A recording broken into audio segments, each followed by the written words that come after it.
వైకాపా నేతల ఆగడాలకు అడ్డు అదుపు లేదు. ఆంధ్రప్రదేశ్లో ఉన్నామా, అరాచక ప్రదేశ్లో ఉన్నామా అనిపిస్తోంది. ఎన్నికల్లో పోటీ చేసిన వ్యక్తిని మారణాయుధాలతో చంపాలని చూస్తారా? జనం ఓటు వేయకపోతే దాడులు చేస్తారా? కొందరు అధికారుల అండతో అధికార పార్టీ నేతలు దాడులు చేయటం తగునా? పోలీసుల వైఫల్యం వల్లే దాడులు జరుగుతున్నాయి. వైకాపా నేతల మాటలు నమ్మి అధికారుల కెరీర్ నాశనమైంది అని బీజేపీ రాష్ట్ర అధికార ప్రతినిధి భానుప్రకాష్ రెడ్డి అన్నారు. ఆంధ్రప్రదేశ్లో అంబేద్కర్ గారి రాజ్యాంగం పనిచేస్తుందా అని చెప్పి భారతీయ జనతా పార్టీ ప్రశ్నిస్తూ ఉంది.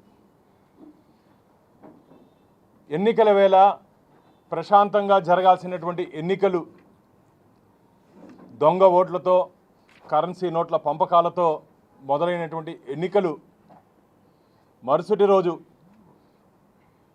ఓటేసిన పాపానికి, అంటే ప్రజాస్వామ్య పద్ధతిలో ఓటేశారు ప్రజలు, కానీ అధికార పార్టీ నాయకుల ఆగడాలు, అధికార పార్టీ నాయకుల దౌర్జన్యాలు, అధికార పార్టీ నాయకులు కొందరు అధికారులను అడ్డం పెట్టుకొని ఆడినటువంటి దౌర్జన్య కాండని మనం గమనించినట్టయితే మన ఆంధ్రప్రదేశ్లో ఉన్నామా, అరాచక ప్రదేశ్లో ఉన్నామా అని చెప్పి ప్రశ్నిస్తున్నాం మేము. అన్నపూర్ణ ప్రదేశ్గా ఉన్నటువంటి ఆంధ్రప్రదేశ్ ఏందండి? ఇదేంది? సమిటితో దాడులు, పోటీ చేసినటువంటి అభ్యర్థిపై సమిటితో దాడులు. ఆ రోజు అక్కడ గన్మెన్ కానీ లేకుండా ఉంటే ఒక పోలీస్ అధికారి, గన్మెన్ అంటే పోలీసులపైకే సమిటితో దాడి చేసి వారిని చంపే ప్రయత్నం చేశారు. పెట్రోల్ బాంబులు నిన్న మొన్న పోలీస్ అధికారులు తనిఖీ చేసినప్పుడు అధికార పార్టీ నాయకుల ఇళ్లల్లో నాటు బాంబులు, పెట్రోల్ బాంబులు, గులక రాళ్ళు. అంటే ఇదే ఆంధ్రప్రదేశ్ ఏం చేయాలనుకుంటున్నారు అధికార పార్టీ నాయకులు? అంటే మీకు ఓటేయకపోతే మనుషులను చంపేస్తారా? మీకు ఓటేయకపోతే ఇళ్లలోకి వెళ్ళి దాడి చేస్తారా? మీకు ఓటేయకపోతే పెట్రోల్ బాంబులతో దాడి చేస్తారా? మీకు ఓటేయకపోతే వాహనాలు తగలబెడతారా? మీకు ఓటేయకపోతే ఇళ్లలోకి దూరి మహిళలను కూడా చూడకుండా నిన్న విశాఖపట్నంలో గర్భవతి వారిని తనడం జరిగింది. క్యూ లైన్లో అయ్యా లైన్లో రావయ్యా ఎమ్మెల్యే గారు అంటే, తెనాలిలో లైన్లో రావయ్యా అంటే ఓటర్ని పట్టుకొని కొట్టడం ఎంతవరకు సమంజసం చెప్పండి? అంటే ఏం చేయాలనుకుంటున్నారు మీరు ఆంధ్రప్రదేశ్ని? 5 సంవత్సరాలు మీరు చేసింది చాలదా? తృప్తి లేదా మీకు? ఎన్నికల రోజు దౌర్జన్యం, ఎన్నికలు అయినాక దౌర్జన్యం. 4వ తేదీ వరకే మీ కథంతా. జూన్ 4వ తేదీ ఆంధ్రప్రదేశ్ రాష్ట్ర ప్రజలు ఆంధ్రప్రదేశ్లో అధికార మార్పిడిని అనుగుణంగా తీర్పు ఇవ్వడం జరిగింది. పోలింగ్ బూత్లో జగన్మోహన్ రెడ్డి గారు బటన్ నొక్కేది, మేము కూడా బటన్ నొక్కాము. ఈ అధికార పార్టీ దౌర్జన్యాల నుంచి ఆంధ్రప్రదేశ్ ప్రజలు సంతోషంగా ఉండాలంటే జగన్మోహన్ రెడ్డి ప్రభుత్వం మారాలని చెప్పి ఆంధ్రప్రదేశ్ ప్రజలు కసిగా ఓటేశారు. మిత్రులారా, నేను మొట్టమొదటిసారి దాదాపు 20 సంవత్సరాలు ప్రత్యక్ష రాజకీయాల్లో ఉన్న విద్యార్థి సంఘం నాయకుడిగా కూడా పనిచేస్తే నేను ఇంత ఆవేదనతో, ఇంత కసితో ప్రజలు ఒక ప్రభుత్వాన్ని దింపాలి అని చెప్పి ఓటేసినటువంటి సందర్భం నేను మొన్ననే చూడడం జరిగింది. ఉదయం 7ంటికే అన్ని పోలింగ్ కేంద్రాల్లో భారీ క్యూ లైన్లు.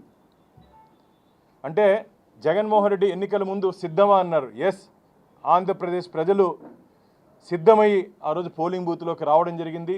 వచ్చి మీకు వ్యతిరేకంగా ఓటేశారని చెప్పి ప్రజలు బయట చెప్తున్నారు. మాకొద్దు ఈ జగన్మోహన్ రెడ్డి ప్రభుత్వం. ఏందండి జరిగినటువంటి సంఘటనల మీద ఈరోజు మీరు కానీ గమనించినట్టయితే మొత్తం భారతదేశంలో ఆంధ్రప్రదేశ్లో ఒక డీజీపీని, ఇంటెలిజెన్స్ డీజీని, అలాగే దాదాపు 10 మంది ఐపీఎస్ అధికారుల్ని, 4 ఐఏఎస్ అధికారుల్ని తొలగించారంటే ఏ విధంగా అధికారులు అధికార పార్టీకి కొమ్ము కాశారు ఈ 5 సంవత్సరాల కాలంలో? వాళ్ళు అంటారు అధికార పార్టీ నాయకులు పురంధేశ్వరి గారు లెటర్ రాశారు అందుకని మార్చారని. సిగ్గుండాలి మీకు మాట్లాడేదానికి. ఒక రాష్ట్ర అధ్యక్షురాలిగా ఆంధ్రప్రదేశ్లో ప్రజాస్వామ్య పద్ధతిలో ఎన్నికలు జరగాలి అని చెప్పి మా అధ్యక్షురాలు లెటర్ రాశారు. దాన్ని కేంద్ర ఎన్నికల సంఘం పరిశీలించి వాస్తవాల్ని గ్రహించి అధికార పార్టీకి తొత్తులుగా ఉన్నట్టు కొందరు అధికారుల్ని ఎన్నికల విధుల నుంచి తప్పించడం జరిగింది. ఇది ప్రజాస్వామ్యంలో ప్రజా విజయంగా మేము భావిస్తున్నాం. అంటే ఆ అధికారులు ఉంటే అధికారులు అడ్డం పెట్టుకొని మీరు దౌర్జన్యాలు చేసి దొంగ ఓట్లు వేసుకొని మీరు గెలవని అనుకుంటున్నారా?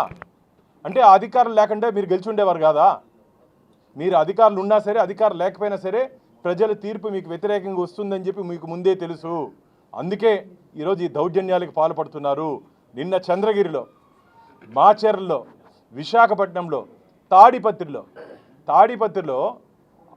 అక్కడ తెలుగుదేశం వాళ్ళ ఇళ్లలోకి వెళ్ళి దౌర్జన్యం చేసి వంట వాళ్ళని పని వాళ్ళని కూడా తీసుకుని వెళ్ళిపోతే ఆ ఇంట్లో ముసలి వాళ్ళు ఉన్నారు, వారికి అన్నం పెట్టాలంటే కూడా అనుమతించని పోలీసులు. ఇది రాక్షస రాజ్యం కాదా? ప్రజలకు రక్షణ కల్పించాల్సినటువంటి పోలీసుల మీద అధికార పార్టీ నాయకులు దౌర్జన్యం. తిరుపతిలో ఆ గన్మెన్ మీద ఈ సమ్మెట్తో దాడి చేయడం జరిగింది, రక్తగాయాలైన రావడం జరిగింది. పొరబాటున అది తలకు తగిలింటే ఈరోజు పరిస్థితి ఏం చెప్పండి? అంటే మీరు ఉద్దేశపూర్వకంగా ప్రీ ప్లాన్డ్గా వచ్చారని చెప్పి అర్థమైపోతా ఉంది. ఎస్పీని సస్పెండ్ చేశారు, నిన్న కొందరు పోలీస్ అధికారులను సస్పెండ్ చేశారు. అధికారుల మీద చర్యలు తీసుకున్నారే, రాష్ట్రం మొత్తం మీద అధికార పార్టీ నాయకుల మీద ఎందుకు మీరు ఇంకా చర్యలు తీసుకోలేదు? చెంప చెల్లుమనిపించినటువంటి ఆ ఎమ్మెల్యేని అరెస్ట్ చేయండి. దీని వెనకాల కుట్రదారులు, సూత్రధారులు వెనకాలుండి ముందుకు పంపించినటువంటి రాజకీయ నాయకులు వాళ్ళని అరెస్ట్ చేయండి. ప్రతిదానికి కేంద్ర ఎన్నికల సంఘం నిన్న డీజీపీని,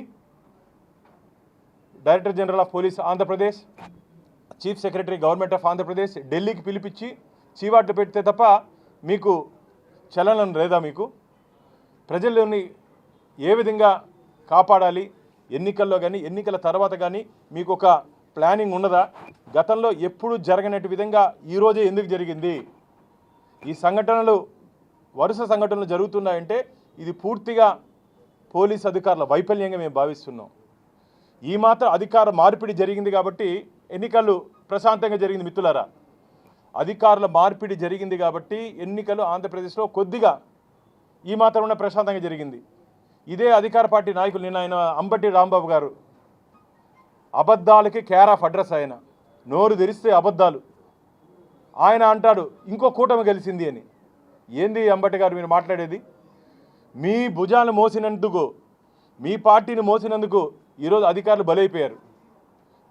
మీ మాటలు నమ్మి, మీ మాయ మాటలు నమ్మి ఈరోజు అధికారులు బలైపోయారు. వారి సర్వీస్ రికార్డులో కూడా ఒక black spot and black mark అది. ఈరోజు మళ్ళా దాన్ని మాకు ప్రతిపక్షాలకు మసిపూస్తారు. మిమ్మల్ని తారు డబ్బాలు ముంచేశారు ఆంధ్రప్రదేశ్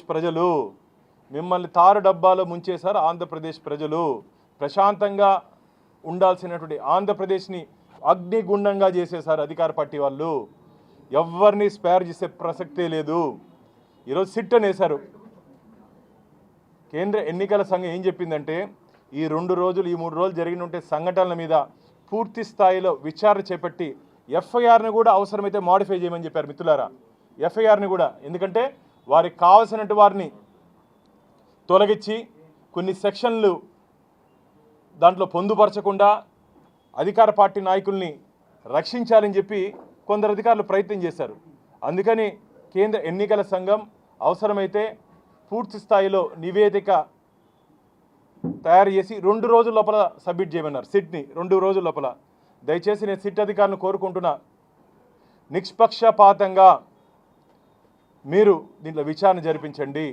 మొత్తం సీసీటీవీ ఫుటేజెస్, అలాగే అక్కడ సంబంధించి విజువల్స్ అన్నింటినీ పొందుపరిచి ఏ ఒక్కరిని కూడా వదలొద్దండి. ప్రజాస్వామ్యంలో ప్రజల పట్ల ఇంత కిరాతంగా వివరించినటువంటి ఈ రౌడీ ముఖాల్ని ఒక్కరిని కూడా స్పేర్ చేయొద్దండి.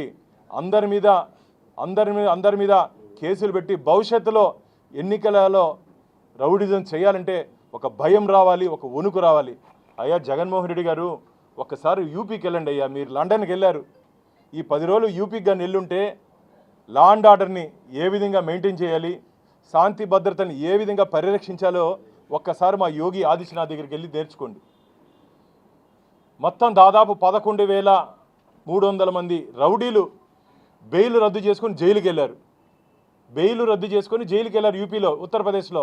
అది పాలన అంటే, అది పోలీస్ అంటే, అది లా అండ్ ఆర్డర్ మెయింటైన్ చేసేదంటే. ఇక్కడ విచ్చలవిడిగా పోలీసులు ఉంటే కూడా దౌర్జన్యం, పోలీస్ పక్కన ఉంటే కూడా రాళ్ళు వేస్తారు, పోలీస్ పక్కన ఉంటే కూడా బీర్ బాటిల్ వేస్తారు, పోలీస్ పక్కన ఉంటే కూడా పెట్రోల్ బాంబులు వేస్తారు. ఇది ప్రజాస్వామ్యమో చెప్పండి? అంటే పోలీసులు అధికార పార్టీకి కొమ్ము కాస్తున్న అంటే ఎంత ధైర్యం ఉండాలి? పోలీసులు ఉన్నప్పుడు కూడా అధికార పార్టీ నాయకులు వారి కార్యకర్తలు దాడులు చేశారంటే వారిలో ఎంత మనోధైర్యం ఉండాలి? ఆ ధైర్యాన్ని ఎవరిచ్చారు మీకు? ఆ ధైర్యాన్ని ఉక్కు పాదంతో అణిచివేయాలి మిత్రులారా. ఆ ధైర్యాన్ని ఉక్కు పాదంతో అణిచివేయాలి. ప్రజాస్వామ్యంలో ఇది మంచిది కాదు. అందుకనే మేము అనేక సందర్భాల్లో చెప్పడం జరిగింది, ఆంధ్రప్రదేశ్లో ఐపీసీ సెక్షన్లు గత 5 సంవత్సరాలు పనిచేయట్లేదు, ఓన్లీ వైసీపీ సెక్షన్లు మాత్రమే పనిచేశాయి. ఇది మంచిది కాదు ప్రజాస్వామ్యంలో. కొందరు పోలీస్ అధికారులు, నాకు పోలీస్ అధికారులైనా సరే ఐఏఎస్లైనా చాలా గౌరవం, కానీ దురదృష్టవశాత్తు ఆంధ్రప్రదేశ్లో ఇండియన్ పోలీస్ సర్వీస్ కొందరు అధికారులు పొలిటికల్ సర్వీస్గా మార్చేశారు. ఆంధ్రప్రదేశ్లో ఇండియన్ అడ్మినిస్ట్రేటివ్ సర్వీస్ కొందరు అధికారులు అధికార పార్టీ సర్వీస్గా మార్చేశారు. దానివల్లే ఈ గందరగోళం, ఈ అలజడి. కాబట్టి దయచేసి భవిష్యత్తులో ఇలాంటి సంఘటనలు పునరావృతం కాకుండా ఇప్పుడు ఈ గొడవలకి కారణమైన కర్త కర్మ క్రియ, స్టోరీ, స్క్రీన్ ప్లే, డైరెక్షన్ అని ఉంటుంది. అంటే మనకు కనిపించే వాళ్ళు కొందరే ముందుండేది, కనిపించని వాళ్ళు చాలామంది ఉన్నారు. అందరినీ చట్టపరంగా శిక్షించండి, అప్పుడే మిమ్మల్ని నమ్ముతారు. కాబట్టి భారతీయ జనతా పార్టీ డిమాండ్ చేస్తూ ఉంది, ప్రజాస్వామ్యాన్ని కాపాడే దిశగా ఇప్పటికైనా సరే ఆంధ్రప్రదేశ్ ప్రభుత్వం వ్యవహరించాలి. దీంట్లో అధికార పార్టీ నాయకుల ఆగడాలు మితిమీరిపోయాయి. కాబట్టి ప్రజలు ఏ విధంగా ఆ రోజు ఎమ్మెల్యేని ఒక సామాన్య ఓటరు తిరిగి చెంప మీద కొట్టారో ఆ అందరినీ కొట్టే రోజు దగ్గరలోనే ఉంటుంది. మీరు ఇదే కానీ దౌర్జన్యాలు కానీ కొనసాగిస్తే ఆంధ్రప్రదేశ్లో ప్రజా తిరుగుబాటు వచ్చే అవకాశం ఉందని చెప్పి భారతీయ జనతా పార్టీ అధికార పార్టీ నాయకుల్ని తీవ్రంగా హెచ్చరిస్తూ భవిష్యత్తులో ఇలాంటి సంఘటనలు పునరావృతం కాకుండా చూసుకోవాల్సిన బాధ్యత రాష్ట్ర ప్రభుత్వం మీద ఉందని చెప్పి భారతీయ జనతా పార్టీ డిమాండ్ చేస్తోంది. ముఖ్యమంత్రి చుట్టూరు ఉండే నాయకులు ఇక్కడే ఉన్నారు. ఇక్కడ ఒక ఎస్పీ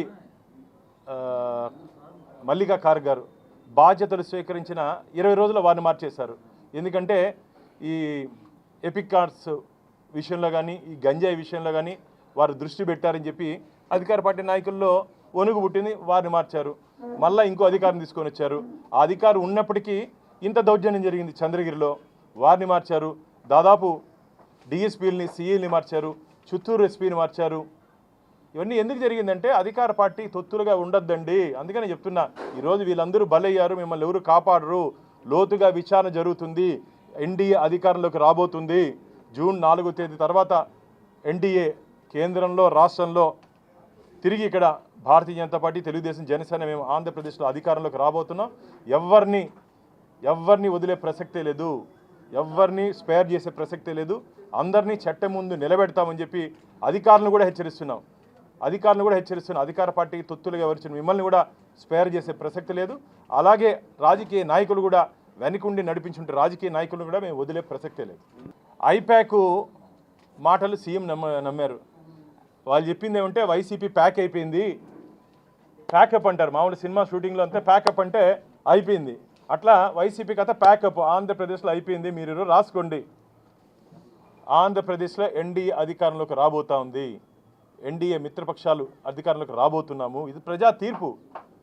ఐప్యాక్ ఏందండి, దాని మాటలు ఎవరు నమ్మరు. అంటే మేకపోతే గంభీరం అంటారు ముఖ్యమంత్రి గారు. నేను అందుకే చెప్పాను కదా, లండన్కి పోయేదాని బదులు మా యూపీకి పోయింటే ఏ విధంగా లా అండ్ ఆర్డర్ మెయింటైన్ చేయాలి, ఏ విధంగా ప్రజా పరిపాలన ఇవ్వాలి, ఏ విధంగా ప్రజల దగ్గర నుంచి మన్నెలు పొందాలో ఒకసారి యూపీకి వెళ్ళినట్టే సరిపోయింది. హాలిడేకి యూకేకి వెళ్ళారు.